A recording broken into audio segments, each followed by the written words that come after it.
நான் சேர்த்த கூட்டம் இல்ல, அன்பாலே தானா சேர்ந்த கூட்டம்.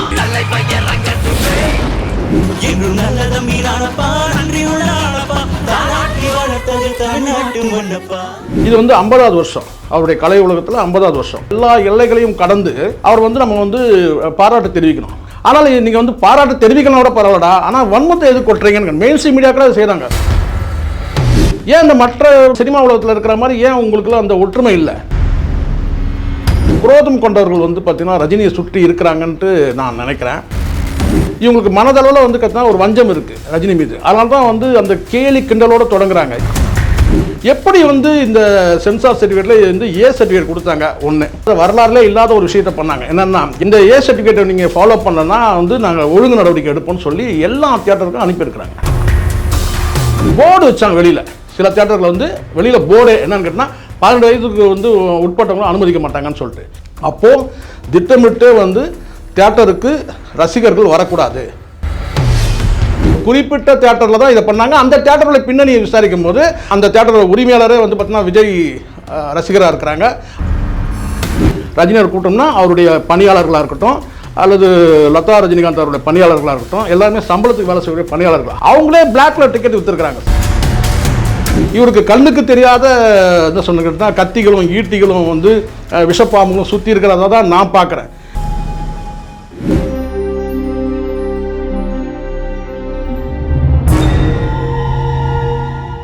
ஆடுகளம் சினிமா நேயர்களுக்கு அன்பான வணக்கம். ஏற்கனவே நம்ம வந்து இந்த கூலி படம் விஷயமா நிறைய பேசிட்டு தான் நினைக்கிறேன். இருந்தாலும் இது வந்து ரொம்ப ரொம்ப முக்கியமான ஒரு விஷயமா இருக்கிறதால பேசி தான் ஆகணும். ஒரு முறை வந்து ரஜினிகாந்த் அவர்கள் வந்து 78ல் நினைக்கிறேன், 78 அல்ல 77 சரியாக நினைவில்லை. அப்போ வந்து அவர் அறிமுகமான காலகட்டம் 75ல் வந்து அறிமுகமாகிறாரு. அதுக்கு பிறகு 78 வரையும் வந்து பார்த்தீங்கன்னா 77ல் கிட்டத்தட்ட ஒரு 15 படம் வருது அவருக்கு. 78ல் ஒரு 20 படம் வருதுங்க. எல்லாமே வந்து பார்த்திங்கன்னா வந்து வில்லன் குணச்சித்திர வேடம் தான் நடிக்கிறார். அப்போ வந்து பொம்மைன்னு ஒரு பிரிண்ட் மீடியா இருக்குது. அந்த பிரிண்ட் மீடியாவில் வந்து அவர் வந்து பேசும்போது பொம்மைன்னு ஒரு நாளிதழ், அன்றைக்கே அந்த நாளிதழ் வந்து நாளிதழ், அது வந்து மாத இதழ். அதில் வந்து பேட்டி கொடுக்கும்போது ஒரு முக்கியமான ஒரு செய்தியாளர் சொல்கிறார். அவங்க என்ன கேட்குறாங்கன்னா, பெரும்பாலும் நீங்கள் வில்லன் கதாபாத்திரம் நடிக்கிறீங்களே, கதாநாயகனாக நடிக்கலை, வில்லன் நடிக்கும்போது அந்த வில்லனுக்கு என்ன டெஃபினேஷன், அதாவது அதோடைய பொருள் என்ன, அந்த விளக்கம் சொல்கிறாங்க, வில்லன்னா என்னன்னு சொல்லிட்டு. அப்போது வந்து அவர் சொல்கிற ஒரு வார்த்தை, ரஜினி அவர்கள் வந்து அன்றைக்கி வந்து அவர் வில்லனை தான் இருக்கிறாரு. கிட்டத்தட்ட வந்து ஒரு 35 படங்களில் அவர் நடிக்கிற ஒரு காலகட்டம். எல்லாமே வந்து வில்லன் குணச்சிதம் தான், கதாநாயகன் கிடையாது.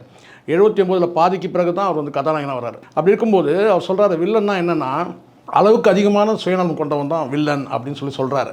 இப்போ இதை எதுக்காக நான் இதை நினைவுபடுத்துகிறேன்னா, அவருக்கே நினைவு இருக்குமான்னு தெரியல. ஆனால் வந்து இப்போ ஏன் நினைவுபடுத்தினா, கிட்டத்தட்ட வந்து ரஜினி அவர்களை வந்து சுற்றி வில்லன்கள் கூட்டம் இருக்குது. அந்த வில்லன்கள் கூட்டம் வந்து பார்த்திங்கன்னா ஏதோ சினிமாவில் இருக்கிற வில்லன்கள்லாம் வந்து வெற்றி கண்டுறாரு. ஆனால் நிஜ வில்லன்கள்கிட்ட வந்து அவர் போராடுறாருன்னு தான் நான் நினைக்கிறேன். இதைத்தான் ஒரு வேளை வந்து ஒரு 20 வருஷத்துக்கு முன்னாடி இதே பிரிண்ட் மீடியாவில் வந்து பேசும்போது, இந்த சூப்பர் ஸ்டார் பட்டம் வந்து நீங்கள் எப்படி உணர்றீங்கன்னு கேட்கும்போது அதுக்கு அவர் சொல்கிறாரு, நான் இந்த சூப்பர் ஸ்டார் பட்டத்தை வந்து எளிதாக வாங்கிட்டேன், ஆனால் அதை தக்க வச்சுக்கிறதுக்கு ரொம்ப நான் போராடுறேன்னு சொல்கிறாரு. ஸோ இந்த ரெண்டுத்தையும் ஒப்பிட்டு நீங்கள் பார்த்தீங்கன்னா, இன்றைக்கி வந்து ரஜினியை சுற்றி கண்ணுக்கு தெரியாத எதிரிகள்னு சொல்ல முடியாது, எதிரிகள் கண்ணுக்கு தெரிஞ்சு தான் இருப்பாங்க, விரோதிகள் கூட கொஞ்சம் தூரத்தில் இருப்பாங்க. ஆனால் இந்த குரோதம் கொண்டவர்கள் வந்து பார்த்திங்கன்னா ரஜினியை சுற்றி இருக்கிறாங்கன்ட்டு நான் நினைக்கிறேன். அவருடைய முதல் கட்டமாக தான் ஒரு குரோத கும்பல் என்ன செய்யுதுன்னு கேட்டிங்கன்னா, இந்த சோஷியல் மீடியாவை வச்சுக்கிட்டு என்னென்னு கேட்டால் நெகட்டிவான விமர்சனங்களை வந்து வைக்கிறதுன்னு ஒன்றுக்கு. நான் மீண்டும் சொல்கிறேன், நெகட்டிவ் விமர்சனம் வைக்கக்கூடாதுன்னு இல்லை, பாசிட்டிவான விஷயங்களை சொல்லிவிட்டு நெகட்டிவ் விஷயங்களை சொல்லணும், அல்லது நெகட்டிவ் விஷயங்கள் சொல்லும் போது சில பாசிட்டிவ் விஷயங்களையும் சொல்லணும். ஆனால் அப்படி சொல்லாமல் முழுக்க குரோத மனப்பான்மையோட, இந்த குரோதன்ற வார்த்தை எதனால் நான் சொல்கிறேன்னா, இவங்களுக்கு மனதளவில் வந்து பார்த்தீங்கன்னா ஒரு வஞ்சம் இருக்குது ரஜினி மீது. அதனால தான் வந்து அந்த கேலி கிண்டலோடு தொடங்குறாங்க. இப்போ இந்த ப்ளூ சட்டை மாறன் எப்படி தலைவர்னு சொல்லிட்டு தானே ஆரம்பிக்கிறான். அப்போ அதுலேயே அவனுக்கு தெரியுதுன்னு கேட்டால் அவன் மனசுக்குள்ளே ஒரு குரோதம் இருக்குது. அது தாண்டி அவனுக்கு வந்து நல்ல விஷயங்கள் எதுவுமே புலப்படாமல் என்ன செய்கிறான், போகிற போக்கில் மொத்தமாகவே என்ன சொல்லிடுறான்னு கேட்டிங்கன்னா, இது வந்து காட்டு மொக்க படம்னு சொல்லிட்டு கடந்து போயிட்டான். அதே மாதிரி வந்து பார்த்தீங்கன்னா இந்த பீலா பிஸ்மின்றவங்க உங்களுக்கு நல்லா தெரியும், அந்த வலைபேச்சுன்னு வச்சுட்டு முழுக்க சூப்பர் ஸ்டார் இவர் இல்லைன்னே பேசுகிறவனுங்க. சூப்பர் ஸ்டார் இவர் கிடையாது, retired super star, excess super ஸ்டார்னு பேசுகிறவனுங்க. அவனுக்கு நல்லா தெரியும் கேட்டால் விஜயோட ஆதரவாளர்கள் வெளிப்படையாக அவங்க சொல்லிக்கிறவனுங்க. கோல்டு காயின் வாங்கின கதையெல்லாம் வந்து காரி மூஞ்ச கதை, நிறைய கதை இருக்குது அவனுங்க கதை. ஸோ இப்படி இருக்கும்போது இந்த நபர்கள் வந்து சொல்கிறாங்க பேசுகிறானுங்கன்றது வந்து பார்த்திங்கன்னா நம்ம குரோதத்தை புரிஞ்சிக்க முடியுது, இவனுக்கு எப்படிப்பட்ட குரோதம் உள்ளவனுங்கன்னு சொல்லிட்டு. ஆனால் இதை தாண்டி இன்னும் சில பேர் இருக்கிறாங்க. அந்த எவனோ இந்த பிரசாந்த், நான் வீடியோலாம் நான் பார்க்குறதே இல்லை. அந்த கிட்டத்தட்ட பீகார்லேருந்து வந்த ஜெர்சி மாடு மாதிரி தான் இருக்கிறான். நான் சொல்கிறது என்னென்னா, உருவகேலி பண்ணணும்னு அவசியம் இல்லை. அவன் செய்கிறத வச்சு நம்ம உருவகேலி பண்ண வேண்டிய சூழல் வருது. எனக்கு உருவகேலி பண்ணுறது பிடிக்காது. ஆனால் அவன் பண்ணுற சேட்டை இருக்கு பாருங்க, நான் பார்த்தேன். உண்மையிலேயே என்னவோ நெத்தியில் கையை வச்சுக்கிறான், புஷ்ஷுன்றான், இந்த மாடுகள் பெருமூச்சு விடுமே, அப்படி தான் பண்ணுறான். அதனால தான் நான் சொல்கிறேன். நான் என்ன சொல்கிறேன்னா, முதல்ல கதையை சொல்கிறீங்களே, கதையை வந்து சொல்லக்கூடிய கதையை வந்து சரியில்லைன்னு சொல்லக்கூடியவங்களும் நான் ஒரு விஷயம் சொல்கிறேன், கேட்டுங்க. 1954 சிவாஜி அவர்களும் பண்டரிபாய் வந்து கதாநாயகன் நடித்த படம் வந்தது. ஏவிஎம் தான் ப்ரொடக்ஷன். அது கதையை வந்து பார்த்திங்கன்னா வந்து வேறு ஒரு நபர் இசையமைப்பு அவங்க பண்ணாங்க. ஜவஹர் சீதாராமன்றவர் தான் கதை அந்த படத்துக்கு. அப்போது அந்த படத்தில் என்னென்னு கேட்டிங்கன்னா, சிவாஜி ஒரு எக்யூப்மெண்ட் கண்டுபிடிப்பார். அந்த எக்யூப்மெண்ட்டை வந்து பார்த்தா இந்திய அரசு ஏற்றுக்காது. அதை வந்து அந்நிய நாட்டுக்கு அவர் வந்து கொடுத்து உளவாளியாக இருப்பார். அவர் வந்து கொல்லப்படுவார். அவரை யார் கொன்னதுன்றது தான் வந்து கதையோட சஸ்பென்ஸ். அந்த காலத்தில் சஸ்பென்ஸ் த்ரில்லர் அது. ஸோ அது வந்து பார்த்தீங்கன்னா 1954 வந்து படம். கிட்டத்தட்ட இந்த படம் மாதிரி தான் அது.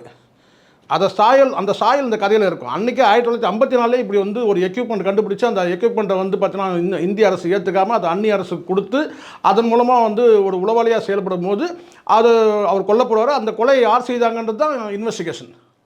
ஸோ இப்படி இருக்கும்போது கதையில் அந்த கபோதிகளுக்காக தான் நான் இதை சொல்கிறேன். சரி, ஒரு பக்கம் இவனுங்க வந்து எதிர்மறை விமர்சனம் பண்ணுறானுங்கன்னு சொன்னால், இந்த மற்ற மெயின்ஸ்ட்ரீம் மீடியாக்களும் வந்து கேலி கிண்டல் பண்ணுறதா என்னால் ஏற்றுக்கவே முடியல. ஏன்னா இது வந்து 50வது வருஷம், அவருடைய கலை உலகத்தில் 50வது வருஷம். இது நியாயமாக எல்லாருமே கொண்டாடணும். எந்த பாரபட்சம் இல்லாமல் எல்லா எல்லைகளையும் கடந்து அவர் வந்து நம்ம வந்து பாராட்டு தெரிவிக்கணும். ஆனால் நீங்கள் வந்து பாராட்டு தெரிவிக்கணும் கூட பரவாயில்லடா, ஆனால் வன்மத்தை எது கொட்டுறீங்கன்னு மெயின்ஸ்ட்ரீம் மீடியாக்கள் அதை செய்கிறாங்க. எத்தனை மெயின்ஸ்ட்ரீம் மீடியாக்களுக்கு இவர் வந்து உணவளிச்சிருப்பார். உணவளிச்சுன்னா எப்படின்னு சொல்ல கேட்டால், பல செய்திகள் மூலமாக வந்து அவர் வந்து பார்த்தீங்கன்னா வாழ வச்சிருப்பார். அதை அத்தனையும் விட்டுட்டு நீங்கள் எல்லாம் வந்து இந்த சோஷியல் மீடியாவோட சேர்ந்து வந்து இவங்களும் வந்து வன்மத்தை காக்கும் போது இதில் உள்நோக்கம் இருக்குது, குரோதம் இருக்குன்றது தெரிஞ்சிக்க முடியுது. ஒன்று. அதுக்கு பிறகு இந்த 50வது வருஷத்தை வந்து யார் கொண்டாடணும்? ஒட்டுமொத்த தமிழ் சினிமாவே கொண்டாடணும். அதுவும் குறிப்பாக வந்து பல தயாரிப்பாளர்களும் இவரால் பலன் அடைஞ்சிருக்காங்க. எந்த தயாரிப்பாளரும் ரோட்டுக்கு வரவே இல்லை, எந்த தயாரிப்பாளரும் பிச்சை எடுக்கவே இல்லை, எல்லா தயாரிப்பாளரும் வந்து வாழ வச்சு தான் இருக்குது. இதை எப்படி வந்து தயாரிப்பாளர்கள் வந்து குறிப்பாக தயாரிப்பாளர்கள் வந்து எப்படி கடந்து போகிறாங்க, எல்லாருமே கடந்து போகிறாங்க, வந்து ஒரு விழாவாக கொண்டாடாங்க. இதை நான் எல்லாரையும் சொல்ல முடியும். இதை நான் வந்து கலைப்புலி தானுவே சொல்ல முடியும். கலைப்புலி தானு தான் வந்து பைரவி படத்தில் வந்து ஒரு ஸ்னேக் வச்சுருக்காம, கையில் பாம்பு வச்சுருக்காம போட்டு பெரிய கட் அவுட் வச்சு சூப்பர் ஸ்டார் பட்டமே வந்து கலைப்புலி தான் தான். அந்த கலைப்புலி தானு இன்னும் தயாரிப்பாளராக இருக்கிறார், விழுந்து விடாமல் இருக்கிறார் இன்றைக்கும். அதுவே ஒரு சாதனை தான். அவரே இந்த ஒரு 50 வருஷம் கடந்து தான் தயாரிப்பாளராக இருக்கும்போது ஒரு சக வந்து நடிகர் அவரோட சேர்ந்து பயணித்தவர், அவருக்கு விழா எடுக்கணுன்ற எண்ணம் வந்து அவருக்கு மட்டும் இல்லை, இன்றைக்கி சன் பிக்சர்ஸுக்கும் இல்லை ரெட் ஜெயிண்ட்டுக்கும் இல்லை, யாருக்குமே இருக்கிறாங்க. நான் பாரபட்சமாக பேசுகிறேன். எனக்கு எந்த பயமும் கிடையாது, எந்த உள்நோக்கமும் கிடையாது. இவங்கெல்லாம் ஏன் கடந்து போகிறாங்கன்னு தெரியல. எளிதாக கடந்து போகிறாங்க. சிவாஜியும் அப்படி தான் கடந்து போனாங்க. ஏன் இந்த மற்ற சினிமா உலகத்தில் இருக்கிற மாதிரி ஏன் உங்களுக்குலாம் அந்த ஒற்றுமை இல்லை? எளிதாக இவரும் ஒரு தயாரிப்பாளர் தான். இத்தனைக்கும் தயாரிப்பாளர் சங்கம் வந்து பார்த்தீங்கன்னா சங்கத்தில் எப்படியும் இவரும் இருப்பார். ஏன்னா இவங்களும் வந்து ஒரு தயாரிப்பு நிறுவனம் தான் வச்சுருந்தாங்க. அப்படி இருக்கும்போது இது ஒரு பக்கம் வந்து போனாக்கா, மூன்றாவது தரப்பினர் தான் நான் ரொம்ப வருத்தத்தோடு பார்க்குறேன். என்னென்னா, ஒரு பக்கம் சென்சார் சர்டிஃபிகேட் கொடுத்ததில் பெரிய சந்தேகம் இருக்குது. குறைஞ்சபட்சம் யூவிஏ கொடுத்துருக்கலாம். ஏன் கொடுக்குற அளவுக்கு இதில் என்ன இருக்குன்றது எனக்கு தெரியல. இதில் வந்து உள்நோக்கத்தோடு நம்ம சில விஷயங்களை நம்ம வந்து பார்த்திங்கன்னா, ஒருவேளை உள்நோக்கம் நமக்கு ஒரு உள்நோக்கம் இருந்து பார்த்தோம்னா கூட இது எதுக்காக இதை கொடுத்துருக்குறாங்கன்றதுக்கு. ஏன்னா வந்து சென்சார் போர்டில் இருக்கிற மெம்பர்ஸ் எல்லாருமே வந்து பார்த்திங்கன்னா மத்திய பாஜக அரசால் வந்து நாமினேட்டட் போஸ்ட் தான். அது எல்லாமே எதுவுமே வந்து பார்த்திங்கன்னா ஏதோ வந்து படித்து இன்டர்வியூ முடிச்சுட்டு போடுற போஸ்டிங் கிடையாது. அவங்க கவர்மெண்ட் எம்ப்ளாயி கூட கிடையாது. அவங்களாம் நாமினேட்டட் போஸ்ட் தான். ஆனால் அப்படி இருக்கும்போது எப்படி எதனால் வந்து பார்த்திங்கன்னா வந்து எப்பவுமே ஒரு அரசு மாறும்போது பார்த்திங்கன்னா அவங்களுக்கு சார்ந்தவங்களை தான் அந்த மெம்பராகவும் போஸ்ட்டில் போடுவாங்க. அப்படி இருக்கும்போது இல்லை அவங்களுக்கு சார்ந்த விசுவாசம் உள்ளவங்களாக தான் இருப்பாங்க அந்த சென்சார் போர்டில் இருப்பாங்க. எப்படி வந்து இந்த சென்சார் சர்டிஃபிகேட்டில் வந்து ஏ சர்டிஃபிகேட் கொடுத்தாங்க? ஒன்று. அதை தாண்டி என்னென்னா, அந்த ஏ சர்டிஃபிகேட் இது வரைக்கும் இல்லாத வரலாறுலே இல்லாத ஒரு விஷயத்தை பண்ணாங்க. என்னென்னா, எல்லா தியேட்டர்களுக்கும் வந்து அதை வந்து நோட்டீஸாக அனுப்பி இந்த ஏ சர்டிஃபிகேட்டை நீங்கள் ஃபாலோ பண்ணலன்னா வந்து நாங்கள் ஒழுங்கு நடவடிக்கை எடுப்போம்னு சொல்லி எல்லா தியேட்டருக்கும் அனுப்பியிருக்கிறாங்க. இதற்கு உடனே வந்து பார்த்திங்கன்னா வந்து சில தியேட்டர்களில் சேர்ந்தாங்க. தன்னார்வத்தோடு நீ எதுவும் நினச்சிடாதீங்க, அவங்களுக்கும் வந்து ரஜினி அவர்கள் மீது வந்து ஒரு உள்ளுக்குள்ளே ஏதோ ஒரு வன்மம் இருக்குது. ஏன்னா எப்படியும் லாபத்தை ஈட்டிடுவாங்க, அவங்களுக்கு பிரச்சனை கிடையாது. அப்படி இருக்கும்போது என்ன செஞ்சாங்கன்னா போர்டு வச்சாங்க வெளியில். சில தியேட்டரில் வந்து வெளியில் போர்டு என்னன்னு கேட்டால் 12 வயதுக்கு வந்து உட்பட்டவங்களும் அனுமதிக்க மாட்டாங்கன்னு சொல்லிட்டு. இப்போ நான் கேட்குறேன், இப்போ இந்த மாதிரி ஒரு சர்டிஃபிகேட் கொடுத்துட்ட போது நீங்கள் இப்படி போர்டு வைக்கும்போது இந்த 8 வயசில் 6 வயசில் இருக்கிற பிள்ளைகள் இருக்கிற பெற்றோர்கள் வந்து எப்படி தியேட்டர் வீட்டில் பிள்ளைகளை விட்டுட்டு படத்துக்கு வருவாங்க? அப்போது திட்டமிட்டு வந்து தியேட்டருக்கு ரசிகர்கள் வரக்கூடாது அப்படின்றது. ஏன்னா எப்படியும் இவங்களுக்கு வந்து பார்த்தீங்கன்னா வந்து ஒரு 3 நாளில் இவங்க போட்ட கலெக்ஷன் எடுத்துருவாங்க. இவங்க வந்து பார்த்தீங்கன்னா எந்த பர்சன்டேஜில் தான் இவங்க எடுக்க போகிறாங்க. அப்படி இருக்கும்போது எல்லா தியேட்டரும் நான் சொல்லவே இல்லை, ஒரு குறிப்பிட்ட தியேட்டரில் தான் இதை பண்ணாங்க. அந்த தியேட்டரில் பின்னணியை விசாரிக்கும் போது அவங்க வந்து அந்த தியேட்டரோட உரிமையாளரே வந்து பார்த்தீங்கன்னா விஜய் ரசிகராக இருக்கிறாங்க அல்லது மாற்று சிந்தனை உள்ளவங்களாக இருக்கிறாங்க. இதில் நான் வந்து ஒரு விஷயத்தை நான் சொல்ல விரும்புகிறேன். மத்திய பாஜக வந்து வாஜ்பாய் பீரியடில் வந்து நதிநீர் திட்டத்தை வந்து தேசிய நதிநீர் இணைப்பு திட்டம் ஒரு திட்டம் கொண்டு வரும்போது பார்த்தீங்கன்னா ஓடி போய் முதல்ல வந்து 1 கோடி ரூபாய் கொடுத்தது யாருன்னு கேட்டிங்கன்னா ரஜினி. இன்றைக்கி கிட்ட 20 வருஷம் ஆயிடுச்சு, அந்த திட்டமே நிறைவேற்றவே இல்லை. அந்த 1 கோடி என்ன ஆச்சு? திருப்பி வாங்க முடியுமா? அது சொல்லுவார் பாருங்க, பழைய முத்து படத்தை சொன்ன சொல்லியும் கொடுத்த பொருளையும் திரும்பி வாங்குகிற பழக்கம் இல்லைன்னு. திருப்பி கேட்க முடியுமா? ஒரு பிரதமருடைய திட்டத்தில் வந்து கொடுத்த பணத்தை கேட்டு வாங்க முடியும். ஆனால் அந்த திட்டம் நிறைவேற்றவே இல்லை. அந்த 1 கோடி என்னாச்சு? 20 வருஷத்துக்கு முன்னாடி 1 கோடி, இன்றைக்கி அதோட மதிப்பு என்ன? அதனால் இது ஒரு பக்கம் வந்து பார்த்திங்கன்னா வந்து அரசும் சேர்ந்து பண்ணுறதுக்கு இன்னொரு காரணமும் இருக்குது. என்னென்னு கேட்டிங்கன்னா 18 வயசுக்குள்ளே இருக்கிறவங்களை வந்து பார்த்திங்கன்னா தடுத்ததன் மூலமாக அந்த ரசிகர்கள் இப்போ இன்னொரு 8 மாதத்தில் வந்து வாக்குரிமை பெறுவாங்க. அந்த 18 வயசுக்கு உள்ளவங்க, நான் சொல்கிறது வந்து கிட்டத்தட்ட ஒரு 6 மாதம் 3 மாதம் உள்ளவங்கலாம் வந்து ஒரு 8 மாதத்துக்கு உள்ளவங்கலாம் வந்து வாக்குரிமை பெறும்போது அந்த வாக்குகளை வந்து யார் அறுவடை செய்வாங்க? நீங்கள் யோசிச்சு பாருங்கள். ரஜினி ரசிகர்களாக வந்து அவங்க மாறிடுவாங்க. அப்போது விஜய் ரசிகர்களாக அவங்க இருக்கணும்னு சொன்னால் வந்து இந்த 18 வயசு பிள்ளைகளை வந்து பார்த்திங்கன்னா உட்பட்ட பிள்ளைகளை வந்து தடுக்கணும்.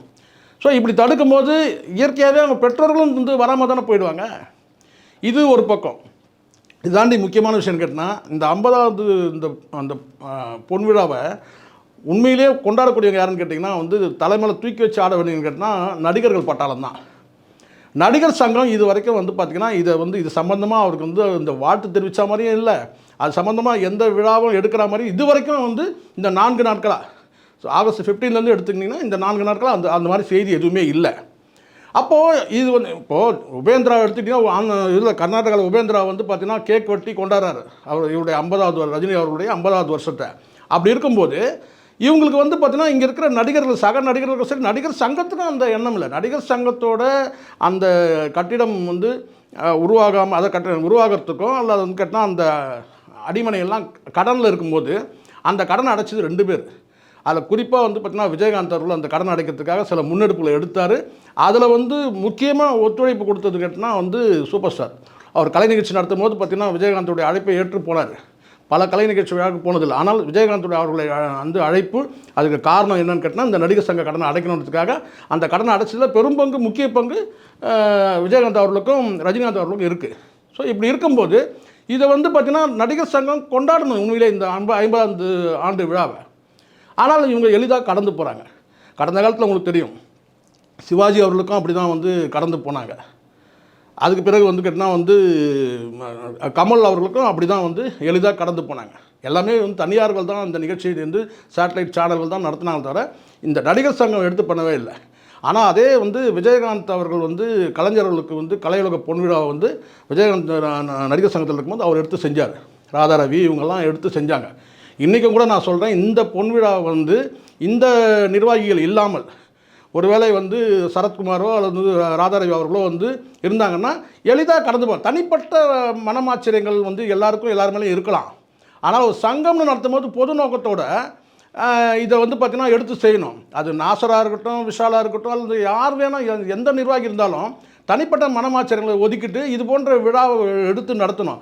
மற்ற நடிகர்கள் சங்கங்கள்லாம் எப்படி இருக்குன்னு பாருங்கள். மற்ற அது மல்லுவுட்டாக இருக்கட்டும், சாண்டல்வுட்டாக இருக்கட்டும், டோலிவுட்டாக இருக்கட்டும், அங்கெல்லாம் ஒரு யூனிட்டி இருக்குது. இங்கே ஏன் இந்த மனமாச்சரியங்களோட வந்து பார்த்திங்கன்னா குரோதத்தோடு இருக்கணும்? இப்படி வந்து இவருக்கு கண்ணுக்கு தெரியாத என்ன சொன்னா கத்திகளும் ஈட்டிகளும் வந்து விஷப்பாம்புகளும் சுற்றி இருக்கிறத தான் நான் பார்க்குறேன். என்னை பொறுத்தவரைக்கும் கேட்டால் ரஜினி அவர்கள் வந்து ஒரு எல்லையை கடந்துட்டார். அவருடைய வயது மட்டுமே நான் சொல்லலை, அவருடைய நடிப்பில் கூட வந்து பார்த்தீங்கன்னா இன்றைக்கி உலகம் வந்து கொண்டாடு சார். ஆஸ்திரேலியாவில் பல நாடுகளில் இன்றைக்கி வந்து செய்திகள் வந்துகிட்டே இருக்குது. ஆனால் இதெல்லாம் இருக்கும்போது பார்த்திங்கன்னா அவர் மீது வந்து ஒரு காழ்ப்புணர்வு அல்லது பொறாமை இப்படி வந்து பார்த்திங்கன்னா வந்து சில உள்குத்துகளோட சில விஷயங்கள் செய்கிறது, அது அரசியல் ரீதியாக இருக்கட்டும், நடிகர்கள் சினிமா துறையாக இருக்கட்டும், இது எல்லாத்தையும் கடந்துட்டு ரஜினி அவர்களை வந்து பார்த்திங்கன்னா வந்து இந்த வந்து அவருடைய இந்த கலையுலக பொன்விழாவை அனைத்து தரப்பினரும் வந்து கொண்டாடணுன்றது தான் என்னுடைய வேண்டுகோள். எனக்கு இந்த காணொலி வெளியிடல எனக்கு எந்த உள்நோக்கமும் இல்லை. ஆனால் இருக்கிற விஷயத்த பேசணும். இதை தாண்டி ஒரு விஷயம் சொல்கிறேன் உங்களுக்கு. இதுதான் ரொம்ப ரொம்ப முக்கியமானது. இந்த யூடியூப் ரூட்டர்ஸ்ன்றது நீங்கள் கேள்விப்பட்டிருப்பீங்க. ஏதோ நீங்கள் அது பண்ண சேனல் பக்கம் போயிடாதீங்க. நான் ஜூலியஸ் சீசர் வந்து சொல்கிறேன். அவர் கூட இருக்கிற நண்பர்களே அவரை கொல்லும்போது அவர் ரொம்ப ரொம்ப நேசத்துக்குரிய நபர் வந்து பார்த்திங்கன்னா அவரும் வந்து கத்தியால் குத்துவார். அப்போ தான் இவர் சொல்ல யூடியூப் ரூட்டர்ஸ்னால் நீயுமா புரூட்டஸ், நீயுமா எனக்கு வந்து குத்துற, என்னை கொலை பண்ணுறேன்ற அப்படி தான் இருக்குது வந்து ரஜினி அவர்களை சுற்றி உள்ள ஒரு கூட்டம். ரஜினியார் கூட்டம்னா அவருடைய பணியாளர்களாக இருக்கட்டும் அல்லது லதா ரஜினிகாந்த் அவருடைய பணியாளர்களாக இருக்கட்டும், எல்லாருமே சம்பளத்துக்கு வேலை செய்யக்கூடிய பணியாளர்கள். அவங்கெல்லாம் வந்து அவங்களே பிளாக்ல டிக்கெட் விற்றுருக்குறாங்க சார். ஏற்கனவே இங்கே வந்து பல தியேட்டரில் ரஜினிக்கு அவப்பேரை ஏற்படுத்துறதுக்காக வந்து தியேட்டரில் வந்து பிளாக்ல டிக்கெட் விற்றாங்க. இது வந்து நான் கேட்டேன், வேறு யாரும் செஞ்சால் பரவாயில்ல. ரஜினி அவர்கள் குடும்பத்துக்கு நெருக்கமான பணியாளர்கள், ஊழியர்கள் சம்பளம் வாங்கிட்டு, சம்பளம் பத்தலனா ஒரு 10,000 சம்பளம் கூட சேர்த்து வாங்கிக்கணும் இல்லையா? நீங்கள் இன்றைக்கி 10,000 டிக்கெட்டை விற்கிறீங்க, ஒரு அவப்பேரை ஏற்படுத்துறீங்கன்னு சொன்னால் ஒரு 10 லட்ச ரூபா கொடுத்தா என்ன பண்ணுவீங்க? இல்லை 1 கோடி ரூபா கொடுத்தா வந்து ரஜினி அவர்கள் டம்ளரில் விஷத்தையே கொடுத்துருவீங்களா? ஏண்டா கொஞ்சமாவது ஒரு சம்பளம் பத்தலாம், ஒரு 10,000 சம்பளம் கூட வாங்கிக்கலாம். நீங்களே விசுவாசமாக இருக்கணும். உங்கள் மூலமாகவே ஒரு கெட்ட பேர் வருதுன்னு சொன்னால் இது எப்படி இதை வந்து பார்க்குறதுன்னு தெரியல. ஆக மொத்தம் விரோதிகளும் வந்து பார்த்திங்கன்னா வந்து எதிரிகள் கூட வந்து மன்னிக்கலாம். ஆனால் துரோகிகளை வந்து எப்படி மன்னிக்கணும்? இவங்கெல்லாம் துரோகிகள், குரோதம் கொண்டு இருக்கக்கூடிய துரோகிகள். எச்சரிக்கையாக இருக்கணுன்றது தான் என்னுடைய பார்வை. ஆனால் ஒரு விஷயம் சொல்லி நான் முடிக்கிறேன். ஒரு படத்தில் படையப்பான்னு நினைக்கிறேன், ஆள்றவங்கெல்லாம் அவங்க பக்கம் இருக்கிறாங்க போது ரஜினி அவர் ஒரு பஞ்சு கொடுப்பார். என்னென்னா, டேய் போடா அந்த ஆண்டவனே நம்ம பக்கம் இருக்கிறான்னு. எனக்கு பொறுத்த வரைக்கும் எனக்கு இறை நம்பிக்கை இல்லை. அவர் ஆண்டவன் யாரை சொல்கிறாருன்றது வந்து பார்த்திங்கன்னா அவருக்கு தான் தெரியும். ஆனால் நான் எப்படி இதை உணர்றேன்னு சொன்னால், அவர் ஆண்டவன் சொல்கிறது வந்து பார்த்திங்கன்னா அவரை சுற்றியுள்ள ரசிகர்கள் தான் நினைக்கிறேன். ஏன்னா எல்லாரும் வந்து விரோதத்தோடும் குரோதத்தோடும் வந்துக்கும் போது அந்த ரசிகர்கள் இன்றைக்கும் வந்து பார்த்திங்கன்னா வந்து எல்லாருக்கும் சவால் கொடுத்து அந்த படம் வந்து கூலி படம் வந்து வெற்றிகரமாக ஓடிக்கிட்டு இருக்குதுன்றதை நான் பார்க்குறேன். இந்த விஷயத்தில் வந்து பார்த்திங்கன்னா யாரும் வந்து லோகேஷை வந்து குறை சொல்கிறதே என்னால் ஏற்றுக்க முடியல. ஒரு சில பேர் வந்து எதுக்காக குறை சொல்கிறாங்கன்னா, அவங்க வந்து இந்த பீலா பிஸ்மிக்கு போய் பேட்டி கொடுத்தது தான் வந்து குறையாக சொல்கிறாங்க. அது உண்மையும் கூட. ஒரு குறிப்பிட்ட இந்த நபர்கள்லாம் வந்து ரஜினியை வந்து துவேஷம் பண்ணுவாங்க. அப்படி இருக்கும்போது இந்த பீலா பிஸ்மிக்கு வந்து நேர்காணல் கொடுத்தது தப்பு தான். அதன் மூலமாக என்ன சோஷியல் மீடியாவோட எதிர்ப்பை வந்து லோகேஷ் எடுத்துக்கிட்டாருன்ற மாதிரி சொல்கிறாங்க. அது ஓரளவுக்கு உண்மையாக கூட இருக்கலாம். இனி வரும் காலங்களில் வந்து யாருமே வந்து கேட்டால் இந்த வந்து துவேஷமுள்ள நபர்கள்கிட்ட போய் நீங்கள் பேட்டி கொடுக்காதீங்க. நீங்கள் வந்து பார்த்தீங்கன்னா ஆகாதவங்களும் தெரியும். இப்போ பாருங்கள், அவனுக்கு வந்து ஒரு காணொலி மட்டும் வந்து பாசிட்டிவாக அப்படியே பூசி மொழிகிட்டானுங்க. பாசிட்டிவ் கூட கிடையாது, பூசி மொழினானுங்க. இப்போ எல்லா சேனலும் போய் வந்து விரோதம் பாராட்டுறானுங்க. ஸோ அவனுக்கு குரோதம் உள்ள எண்ணம் கொண்டவனுங்க. அவங்களுக்கு போய் நேர்காணல் கொடுத்தது லோகேஷ் செய்த ஒரு பிழையாக தான் நான் பார்க்குறேன். ஆனால் இப்போ அதை பேசுகிறதுக்கு காலம் இல்லை, கடந்து போயிடுச்சு. இப்போ வந்து படத்தோட வெற்றியை கொண்டாடக்கூடிய நேரம். இன்னொன்று வந்து கேட்டால் அது வந்து ரஜினி அவருடைய இந்த 50வது பொன்விழாவை கொண்டாடக்கூடிய காலகட்டமாக இருக்குது. அதனால் வந்து படத்தை வந்து வெற்றி படமாக மாற்றுற எல்லா ரசிகர்களுக்குமே கூட இந்த ஆடுகளம் சினிமா சார்பாக என்னுடைய வாழ்த்துக்களையும் நன்றியை தெரிவித்துக் கொள்கிறேன். நன்றி, வணக்கம்.